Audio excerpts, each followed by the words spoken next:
45 بار یا قادر ہو یا نافع ہو کی نیت کرنا. کتنی بار؟ 45. 45 بار یا قادر ہو یا نافع ہو. یا قادر ہو، مولا مجھے اس چیز میں تو نفع دے دے تو اس پہ قادر ہے. اس کا معنی مفہوم یہ بنا، اے اللہ تو اس چیز پہ قادر ہے کہ تو مجھے اس میں نفع دے دے. صرف 45 بار وضو ہے یا نہیں ہر حالت میں پڑھ سکتے ہیں.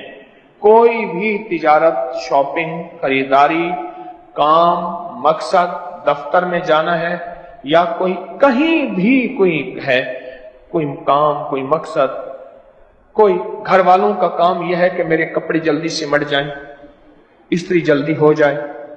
45 بار جو بندہ یا قادر ہو یا نافع ہو پڑے گا. کتنی دفعہ؟ 45 بار. اس کی زندگی کے ہر مسئلے ایسے سمٹ جائیں گے. اور پھر کھلا پڑھے گا لا خلابہ. پڑھیں میرے ساتھ. یہ ابن سنی کی روایت ہے، حدیث کی سچی روایت ہے، حوالے کے ساتھ بات کرتا ہوں.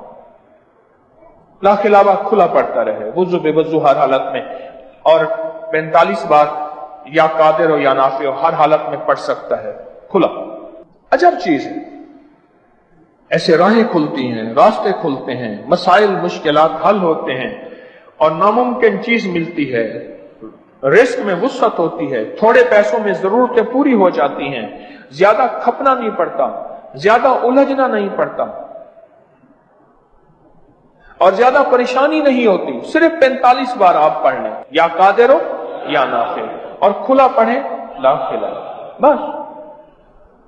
خاص طور پہ جو آپ کسی خدمت کو سر انجام دینا چاہتے ہیں، آپ کسی مشن کو، کسی کام کو، کسی مہم کو، کسی خریداری کو، یا کوئی چیز بیچنے کو، خریدنے کو، کوئی بھی زندگی کام ہے یہ پڑھ لیں.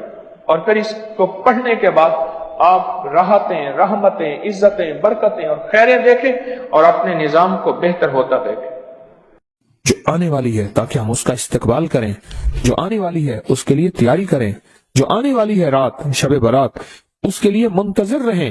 اور ایک بات یاد رکھیے گا، شب برات کے لیے شور شرابہ کرنا، شب برات کے لیے بہت بہت زیادہ ہنگامے، پٹاخے اور آتش بازی. وہ شب برات تو ایک رات ایسی ہے، برات کے معنی ہے نجات، شب کے معنی رات. مصیبتوں سے نجات، پریشانیوں سے نجات، قرضوں سے نجات، دکھوں سے نجات، غموں سے نجات، حالات کی گردش سے نجات، مصیبتوں سے نجات، روحانی مسائل سے نجات، جسمانی مسائل سے نجات، جادو سے نجات، جنات سے نجات، نظر بد سے، ظالم کے ظلم سے، جفا سے، خطا سے، معصیت سے، مصیبت سے نجات، معصیت سے نجات. یہ تو شب برات ہے، شب برات تو نجات ہے. اس کی سوچیں اس میں کیا کرنا ہے. اور ابکری نے آپ کے ہاتھ میں کوئی کاغذ دیے ہیں؟ یہ کاغذ آپ اس کو سوچیں، پچھلے درس میں دیے. یہ کاغذ کس کے پاس نہیں ہے؟ جس کے پاس نہیں ہے وہ دیکھ، مستقبالیہ پہ پڑھا ہے، خواتین بھی مرد بھی. اس کاغذ کو غور سے پڑھیں کہ شب برات میں جو 15 شعبان میں ہونا کیا ہے، اور کون کون سے روحانی پیکج پچھلے سال ہوئے تھے، کون کون سے روحانی پیکج پچھلے سال ہوئے تھے، اور لوگوں کے بخت اور نصیب اور مقدر پر گئے، کامیاب ہو گئے. یہ آپ کو جو پیکج دیے ہیں اس جو یہ 15 شعبان کو، اور یہ آپ کو ملے ہیں، بڑی قیمتی چیزیں ہیں. یہ کاغذ پڑھیں، اس کو پھر دیکھیں.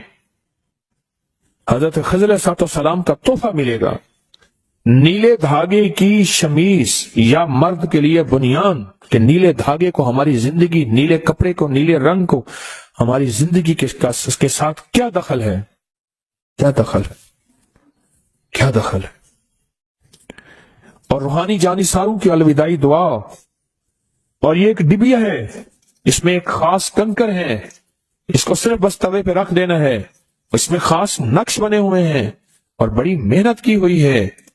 یہ دیکھیں کہاں کہاں بھاگ دوڑ کر کے تسبیح خانے کی خدمت والے، میں بھی اس میں شامل، کہاں بھاگ دوڑ کر کے کون سی چیز کہاں سے بنواتے ہیں، کون سے نقش کہاں سے چھپواتے ہیں اور اس کے اوپر اس کو پرنٹ نقش کرواتے ہیں، وہ اندر سٹیل کے اندر چلے جائیں۔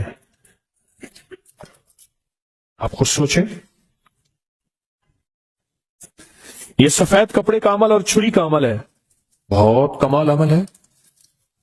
یہ پچھلے سال بھی دیا، ہفتہ نہیں گزرا اور لوگوں کے نتائج اور لوگوں کے ریزلٹ اور لوگوں کی دعائیں اور لوگوں کی جھولیاں اٹھا کے کہ بھلا ہو آپ کا، کہ آپ نے ہمارے ساتھ کیا بھلا کر دیا، کیا مہربانی کر دی، اتنا آپ نے ہمارا بھلا کر دیا۔ لوگوں کی دعائیں شروع ہو گئی اور دنیا میں یہ عمل پھیلا، اور یہ آگے چھری کا اور سٹیل کا عمل ہے، پلیٹ کا عمل ہے، سٹیل کی پلیٹ کا عمل ہے۔ اب ایک کام کریں، چھری اور پلیٹ دو چھریاں ایک پلیٹ دو، اور یہ ڈبی اور یہ کپڑا اور یہ کاغذ، یہ ساری چیزوں کا ریٹ بازار سے لگوائیں گے، دیکھیں کتنے کا بنتا ہے۔ ابکری والے کتنا کما رہے ہیں، ذرا بازار سے اس کا ریٹ ضرور لیجئے گا کہ ابکری والے اس کو بیچ رہے ہیں، کتنی تجارت ہے یا کتنی زیارت ہے یا کتنا نفع ہے، میں بازار سے پوچھئے گا۔ ایک چھری کتنے کی ہے، ایک پلیٹ کتنے کی ہے، ایک کپڑا کتنے کا ہے، پھر اس کی پرنٹنگ کتنی کی ہے، پھر پلیٹ کے اوپر لیزر پرنٹ ہے، وہ لیزر پرنٹنگ کتنی مہنگی ہے، ڈبیوں کے اوپر لیزر پرنٹنگ کتنی مہنگی ہے، نقش چھپے ہوئے ہیں، چھریوں کے اوپر لیزر پرنٹنگ ہے، نقش چھپے ہوئے ہیں۔ بازار سے پتہ کر لیجئے گا، بازو کا دل ہے اندر شیطان کوئی کروٹ لے لیتا ہے وسوسے کی، شک کی، بدگمانی کی۔ ابھی اسے تیاری ہے کہ شب برات آ رہی، اور میں نے برات کے معنی کیا ہے، نجات کے۔ میں نے انشاءاللہ اس رات کو اللہ اس کے حبیب کے جو وعدے ہیں نا، اللہ اس کے حبیب کے جو وعدے ہیں، ان وعدوں کو انشاءاللہ لینا ہے، اور ان وعدوں کی برکتیں لینی ہیں، اور ان وعدوں کی خیریں لینی ہیں، جہنم سے نجات، قرضوں سے نجات، نحوست، ظلمت، اس سے نجات، بے برکتی سے نجات، اور میرا کاروبار برباد ہو رہا یا میرا گھر پریشان ہے اس سے نجات، ان چیزوں سے نجات ہے۔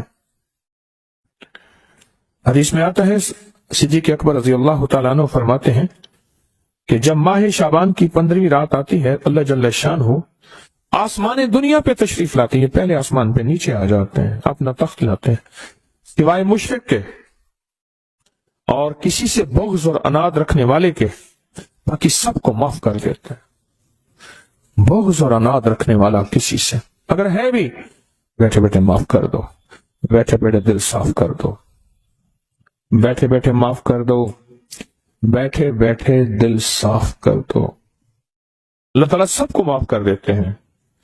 اور عائشہ صدیقہ رضی اللہ تعالیٰ فرماتی ہے، میرے آقا نے اس رات میں اتنا لمبا قیام اور پھر آپ نے سجدہ فرمایا، حتیٰ کہ میں نے آپ کا انگوٹھا مبارک پکڑ کے دیکھا کہ شاید آپ اس دنیا سے رخصت ہو گئے۔ نماز سے فارغ ہوئے تو آپ نے پوچھا، عائشہ کیوں؟ میں آقا، آپ فرمائے یہ 15ویں شعبان کی، یہ شعبان کی 15ویں رات ہے، اللہ پاک شعبان کی 15ویں رات اپنے بندوں پہ جلوہ گر ہوتے ہیں، اور مغفرت مانگنے والوں کی مغفرت، رحم مانگنے والوں پہ رحم، مغفرت مانگنے والوں کی اور رحم مانگنے والوں پہ رحم، اور جس پہ رحم آ گیا تو اس کے تو کام بن گئے، دولت اسی کی، رزق اسی کا، صحت اسی کی، سجدے اسی کے، دعا اسی کی، کرم اسی کا، فیض اسی کا، عطا اسی کی، شفقت اسی کی، جس میں رحم آ گیا۔ لیکن فرمایا جو کسی سے حسد کرتا ہے، بغض کرتا ہے، عناد کرتا ہے، اور کسی اس کے بارے میں فرماتے ہیں اللہ کہتے ہیں اس کو چھوڑ دو، اللہ کہتے ہیں اسے چھوڑ دو۔ پھر شعبان خود، یہ مہینہ خود اللہ سے فریاد کرتا ہے، عجیب بات سنیں غور سے، یہ مہینہ خود اللہ سے فریاد کرتا ہے، اے اللہ آپ نے مجھے 2 عظیم مہینوں کے درمیان رکھا، کون سا؟ پیچھے رجب ہے، آگے رمضان ہے، میرے لیے کیا چیز ہے؟ اللہ فرماتے ہیں میں نے تیرے اندر قرآن کی تلاوت رکھی ہے، بس تیرے اندر سب کچھ یہی ہے۔ اور پھر فرمایا کہ اس کو لیلۃ المبارک کہتے ہیں 15 شعبان کو. فرمایا برکت والی رات ہے اور رات میں کثرت کے ساتھ خیر اور بھلائی پائی جاتی ہے. کثرت کے ساتھ خیر اور بھلائی پائی جاتی ہے. اور علامہ امام فخر الدین رازی فرماتے ہیں اس رات میں اللہ پاک جل شانہ فیصلے فرماتے ہیں زندگیوں کے، موت کے، مقدروں کے، وقت کے، نصیب کے، رزق کے فیصلے فرماتے ہیں. اور علی کرم اللہ وجہ فرماتے ہیں سن لو، مجھے وہ شخص بہت پسند ہے جو اپنے آپ کو ان 4 راتوں کے لیے فارغ کر لے. آپ بتائیں مجھے وہ شخص کیا ہے جو اپنے آپ کو ان 4 راتوں کے لیے فارغ کر لے. کون سی رات؟ ایک عید الفطر کی رات، رمضان کا چاند نظر آیا اور صبح، اس کو لیلۃ الجائزہ کہتے ہیں. دوسرا عید الضحیٰ کی رات، اللہ اکبر. اور تیسرا 15 شعبان. اور چوتھا رجب کی پہلی رات. آئندہ سال انتظار کیجئے گا. رجب کا چاند نظر آیا اور رجب کی پہلی رات تسبیح، وظیفہ، ذکر، اعمال. ضروری نہیں ساری رات جاگیں، ضروری نہیں کچھ اعمال کر کے سو جائیں. پر مجھے 4 راتیں پسند ہیں، 4 راتیں پسند ہیں، 4 راتیں پسند ہیں. اور پھر فرمایا کہ ابو ہریرہ رضی اللہ تعالیٰ عنہ فرماتے ہیں پیر اور جمعرات کے دن جنت کے دروازے کھول دی جاتے ہیں. ہر اس بندے کی مغفرت کی جاتی ہے جو اللہ کے ساتھ کسی کو شریک نہیں ٹھہراتا. آج کی شام مغفرت کے دروازے کھل گئے. بہت طاقتور عمل دیے آپ کو، پچھلے سال دیے، اور اس سے زندگی میں وہ انقلاب، وہ تبدیلیاں، وہ خیریاں اور برکتیں آئیں جو گمان سے بالا تر ہیں. امام کی بارگاہ میں ایک شخص آیا اور کہنے لگا کہ آقا 7 آسمان اور 7 زمین مجھ سے ناراض ہو گئے. حضرت نے اس کی بات پہ توجہ فرمائی. تو کیا کہنا چاہتا ہے کہ 7 آسمان اور 7 زمین مجھ سے ناراض ہو گئے ہیں؟ فرمایا چاہتا کیا ہے؟ کہا آسمان سے رزق آنا ختم ہو گیا ہے اور زمین میرے لیے تنگ ہو گئی ہے. میں پریشان ہوں، میں زندگی کی الجھنوں میں ہوں. جس کے لیے آسمان کا رزق، راحت، عزت، برکت، وسعت، وقت، مقام آسمانوں سے آتا ہے، جس کے لیے ختم ہو جائے، اور زمین جس کے لیے تنگ ہو جائے، سوچیں اس کی زندگی کیا ہوگی. اس کی زندگی میں فقر ہوگا، اس کی زندگی میں فاقہ ہوگا، اس کی زندگی میں غربت ہوگی، اس کی زندگی میں تنگ دستی ہوگی، اس کی زندگی میں قرضے ہوں گے، اس کی زندگی میں بیماریاں، پھر وہ جادو، جنات، اثرات، نظر بد میں الجھا ہوا رہے گا، اور ساری زندگی اسی میں بندھا رہے گا، ساری زندگی اس میں بندھا رہے گا. آسمان سے میرے لیے رزق بند ہو گیا، رحمتیں بند ہو گئیں، اور زمین میرے لیے تنگ ہو گئی ہے. اور کہا کہ ایک جن ہے میرے گھر میں آتا ہے، میرے گھر میں کنواں ہے، اس کنویں کی مڈیر میں بیٹھتا ہے، اور مڈیر پر بیٹھ کر وہ میرے لیے ایک جادو پڑھتا ہے. اس جادو کے پڑھنے سے میری کی ہر چیز پتھر بن جاتی ہے، خراب ہو جاتی ہے، برباد ہو جاتی ہے، کیڑے پڑ جاتے ہیں، اس میں گندگی ہوتی ہے، اور گھر میں نفرت ہے، گھر میں پریشانی ہے، گھر میں حالات کی تنگی ہے. ہم ایک دوسرے کو خون کے پیاسے ہیں اور ایک دوسرے کو قبول نہیں کرتے. لفظ سخت ہے، وہ بولنا نہیں چاہتا، اس لیے رک جاتا ہوں. لفظ سخت ہے، وہ بولنا نہیں چاہتا، جو روایات اور کتابوں میں آیا ہے، اس لیے رک جاتا ہوں، اگلا لفظ ڈھونڈ کے لے آتا ہوں. اے اللہ کے ولی، آپ کے پاس اس کا کوئی حل ہے؟ بڑی دور سے آیا ہوں. کہا 3 کشتیوں کا سفر کیا ہے اور 2 جنگلوں کا سفر کیا ہے. درمیان میں کوئی ندیاں آئیں، کوئی دریا آئے، کوئی سمندر آئے. 3 کشتیوں کا سفر کیا ہے اور 2 جنگلوں کا سفر کیا ہے، اور بڑی دور سے آپ کو ڈھونڈتا آیا ہوں، اور بس یہ ایک آس لے کے آیا ہوں کہ میری بھی کوئی غم کی داستان، میری بھی کوئی دل کی فریاد، میرے بھی کوئی، کہ آسمان بھی ناراض ہے مجھ سے، زمین بھی ناراض ہے، 7 آسمان 7 زمین مجھ سے ناراض ہیں. اس کے غم کی داستان ایسی تھی، اس کے غم کی داستان ایسی تھی کہ مجمع میں ہر شخص بیٹھا، خود سید بادشاہ امام آل رسول وہ بھی بیٹھے. فرمایا آنسو بہا رہے تھے. اس کا غم، اس کی قسمہ پرسی کی حالت، اس کی حالات کی تنگیاں، اس کی حالات کی سختیاں، اور اس کا انداز بیان. اور کہا کہ پھر وہ غم بیان کرتے ہوئے غم کے قصیدے پڑھتا تھا. کیوں؟ عرب پیدائشی ان کے اندر اشعار گھلے ہوئے ہوتے ہیں، اور وہ پیدائشی شاعر ہوتے ہیں. وہ اندر اشعار کہتا تھا، باہر پڑھتا تھا. اور کہا اس نے مجمع کو رلا دیا. حضرت امام جعفر صادق نے فرمایا میں تمہیں اپنا منام بتاتا ہوں. منام ایک خواب سناتا ہوں، اور اس خواب میں تیری تعبیر موجود ہے، اس خواب میں تیرے مسائل کا حل موجود ہے، اس خواب میں تیری مشکلات اور الجھنوں کا حل موجود ہے. اس خواب کے اندر تیری تعبیر، الجھنوں کا حل موجود ہے. اور پھر اپنا خواب سنائے. فرمایا ایک دفعہ میرے دادا حضرت علی خواب میں تشریف لائے. فرمانے لگے محمد، ان کا نام محمد تجھے وہ عمل نہ بتاؤں جب ساتوں آسمان تجھ پہ رحمتیں اور برکتیں برسانا چھوڑ دیں اور ساتوں زمینیں تجھ پہ نعمتیں اگلنا بھول جائیں. تجھے وہ عمل نہ بتاؤں جب ساتوں آسمانوں اور ساتوں زمینوں کی برکتیں تجھ پہ برسیں اور ساتوں آسمانوں اور ساتوں زمینوں کی نعمتیں تجھ پہ اگلیں. پھر فرمایا اور میں تو چاہتا ہے سمندر کے اندر دفینے اور خزانے تیرے ہو جائیں، زمین کے اندر کے دفینے اور خزانے تیرے ہو جائیں، اور لوگوں کے دلوں میں تیری محبت کے خزانے ہوں اور لوگوں کے چہرے میں تیرے لیے بشاشت کے خزانے ہوں. تو چاہتا ہے؟ میں ہاں چاہتا ہوں، عطا کیجئے. تو فرمایا پھر میرے ساتھ پڑھ، اور فرمایا مجھے پڑھایا اور پھر پڑھایا اور پھر پڑھایا، اور یوں تکرار کرتے کرتے 7 دفعہ فرمایا. کتنے دفعہ؟ 7 دفعہ فرمایا. پھر پڑھایا پھر پڑھایا پھر پڑھایا، اور پھر پڑھا کے میرے سینے پہ انہوں نے دم کر دیا اور میرے سینے میں ایک ٹھنڈک پہنچی. اور فرمایا پھر اس کے بعد میں نے یہ اپنے لیے پڑھنا شروع کیا، اور جو بھی مصیبتوں کا مارا، تکلیفوں کا مارا، حالات کا مارا آیا، میں نے اس پہ پڑھنا اور اس کو دینا شروع کر دیا، اور اس نے بھی پڑھنا شروع کیا. محدثین نے لکھا ہے جو یہ عمل کرے گا، اگر 7 نہیں 70 جادوگر، 70 نہیں 100 جادوگر، 100 نہیں 70,000 جادوگر، 70,000 نہیں 70 لاکھ جادوگر اس پہ جادو کریں گے تو اللہ آسمانوں سے اس پہ رحمتوں کے، برکتوں کے، عطاؤں کے وہ بادل بھیجیں گے جو اس پہ ڈھال بن جائیں گے. مصیبتیں اس سے دور ہوں گی، جادو اس سے خطا ہوگا اور دشمن ناکام ہوگا، حالات کی تلخیاں دور ہوں گی، اور محمد اور آل محمد کی نسبت سے اللہ اس کو خوشیاں، خوشحالیاں عطا کرے گا، راحتیں اور برکتیں عطا کرے گا، اور اس کی نسلوں میں زمین خزانے اگلے گی، آسمان رحمتیں برسائے گا، سمندر نعمتیں عطا کرے گا، اور دنیا کے چہرے اور لوگوں کے دلوں میں اللہ اس کی محبت ڈال دے گا. پڑھیں اللہم صلی علی محمد وآل محمد. بہت زبردست عمل ہے. ہم ان ہستیوں کا ذکر خیر بھی کریں گے، اور ان کے ذکر خیر کی نسبتوں سے زندگی کے مسائل، مشکلات حل. ایک سوال ہے، اگر زندگی کے مسائل، مشکلات حل ان ہستیوں کی نسبت سے نہیں ہوں گے تو پھر کب ہوں گے؟ ان کی نسبتیں، جن کی نسبتوں کو ہم ہر نماز کی التحیات میں پڑھتے ہیں، جس کو ہم درود ابراہیمی کہتے ہیں. ہم کہتے ہیں کہ یہ درود ابراہیمی وہ درود ابراہیمی ہے جو سب درودوں سے اعلیٰ بھی ہے، افضل بھی ہے، باکمال بھی ہے، بے مثال بھی ہے، اور روایات اور کتابوں سے ثابت بھی ہے اس درود پاک کے بارے میں. پر اس درود پاک کا ابتدائی حصہ کبھی سوچا ہی نہیں، اور ہم نے سمجھا کہ شاید یہ درود ہمارا نہیں، کسی اور کا ہے. نہیں، کتابوں میں دونوں روایات ملتی ہیں، آل محمد بھی و علی آل محمد بھی. درود ابراہیمی میں دونوں روایات ملتی ہیں. اب اس عمل کو ہم بیان کرتے ہیں جس عمل کے تذکرے اور جس عمل کا ذکر خیر انہوں نے کیا اور ان لوگوں سے کروایا.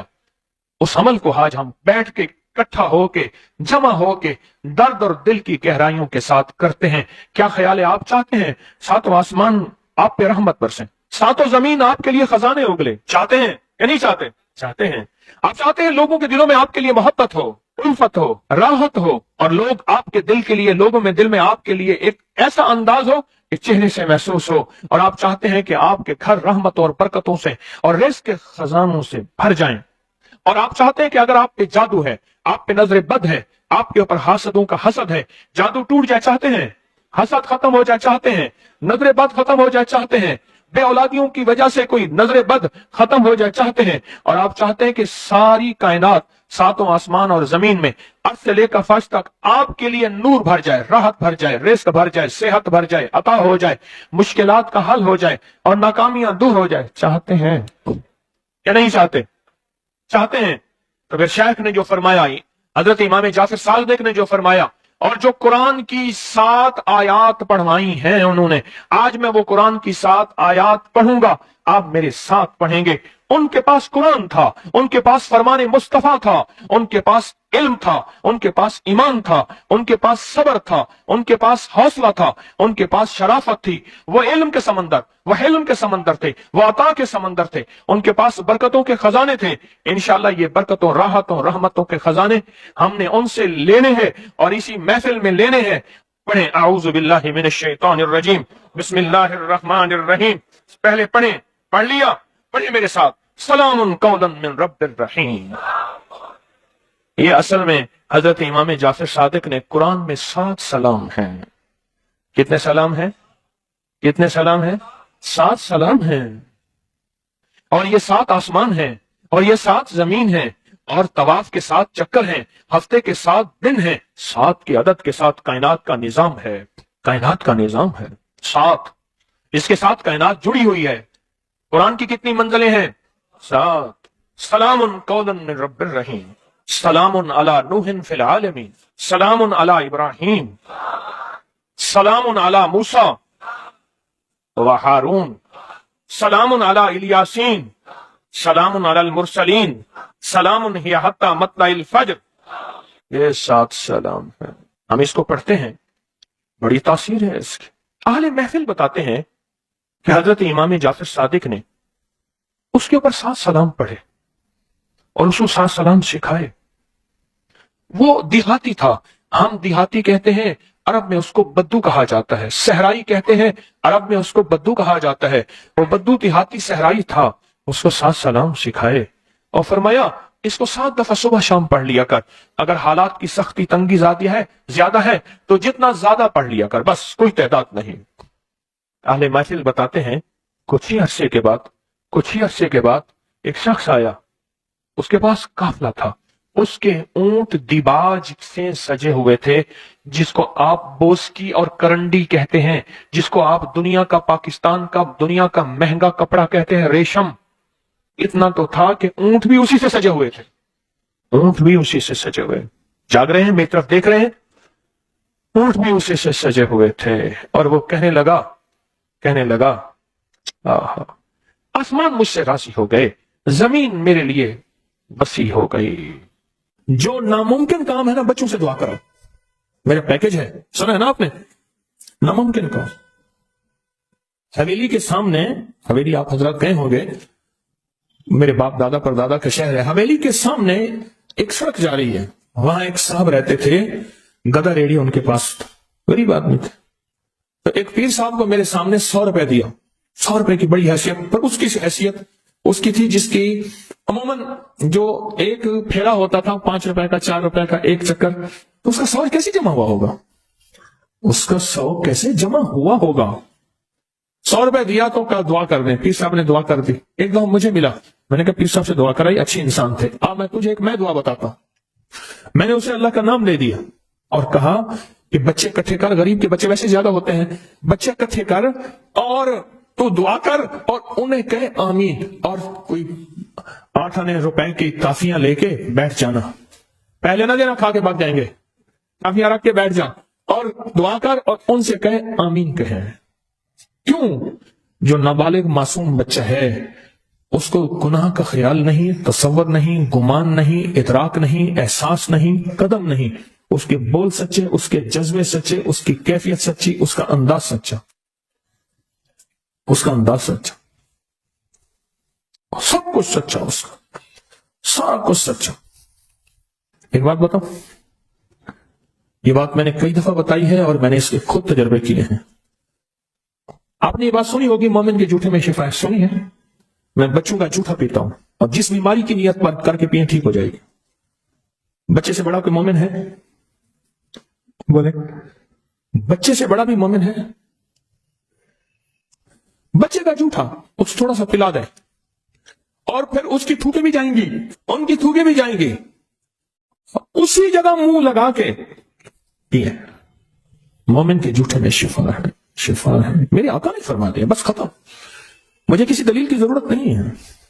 میں نے کئی لوگوں کو بتایا جو بیماری، کوئی روگ، کوئی جسمانی بیماری، کوئی روحانی بیماری، کوئی روحانی روگ، کوئی جسمانی روگ، اگر کوئی ایسا ہے بھی صحیح، اس جگہ منہ لگا کے پیئے. مومن کے جھوٹے میں شفا. بڑے زبردست اس کے ریزلٹ ہیں اور بہت زیادہ نتائج ہیں. مستقل مسلسل پیئے. اور یہ ہے کہ جب بچہ رو رہا ہو اس وقت اللہ سے تعلق قائم کریں اور اس وقت اللہ سے راز و نیاز کریں، کیونکہ اللہ کو بچے کا رونا جو ہے اس کی اداؤں میں فرمایا 2 چیزیں اگر نہ ہوتی، غور سے سنیے گا، ایک حدیث کا مفہوم عرض کر رہا ہوں. ایک بچے اور ایک بے زبان جانور. بچے اور اگر یہ 2 چیزیں نہ ہوتی، اللہ تمہارے اوپر بارش کا ایک قطرہ نہ برساتا. رزق نہ ملتا، جتنی خطائیں ہیں، جتنی نافرمانیاں ہیں، زمین تانبے کی بن جاتی، ہر چیز ختم ہو جاتی، اللہ پاک ان دو کی وجہ سے رزق دیتا ہے، ان دو کی وجہ سے، ان دو کی وجہ سے اللہ رزق دیتا ہے، ان دو کی وجہ سے۔ جو بچہ روتا ہے، اب یہ نہیں کہ اسے رونے دینا ہے، بس روتے وقت کے لمحات، کیونکہ حضور سرور کونین صلی اللہ تعالی علیہ وسلم جب بچے کے رونے کی آواز سنتے تھے اپنی نماز کو مختصر فرما لیتے تھے، حضور کی نماز مختصر ہو جاتی تھی۔ تو بچہ جب رو رہا ہے، میں کہ اس بچے کے روتے ہوئے جو دعا مانگے قبول ہوتی ہے، اور اگلی بات فرمایا جو بچے کے آنسو گر رہے ہیں نا، ان آنسو کو کسی درد والی جگہ پہ لگائیں۔ اور میں نے کئی دفعہ آنسو لے کے نا ہاتھ پہ مل کے جیسے کریم تیل لگاتے ہیں ایسے چہرے پہ کہا، اللہ اس چہرے کو دنیا آخرت کی رسوائیوں سے، ذلتوں سے اور قیامت کی ذلت سے بچانا۔ جب فرشتوں کا ہاتھ بڑھے اور چہرے پہ منہ کے جبڑے پہ پکڑ کے گھسیٹے، بچے کے آنسوں کی بڑی طاقت ہے۔ شاہ عبدالعزیز محدث دہلوی رحمۃ اللہ علیہ کے پاس ایک شخص آیا اور کہنے لگا کہ میرے پاس ایک فقیر مانگنے والا آتا تھا، میں اس کو پیسہ دے دیتا تھا جو بھی تھا، پھر آتے آتے وہ میرے پاس کچھ پیسے رکھ کے جاتا تھا امانت دار سمجھ کر، پھر بہت قریب ہو گیا، پھر بس بہت پیسے رکھ کے جاتا تھا جو مانگتا تھا، پھر اٹھا کے لے جاتا تھا، اور وہ کہتا تھا میں کسی پرانے کھنڈر ہے وہاں رہتا ہوں اور اس میں نے پیسے دفن کیے ہوئے، مجھے بہت اس سے محبت ہے۔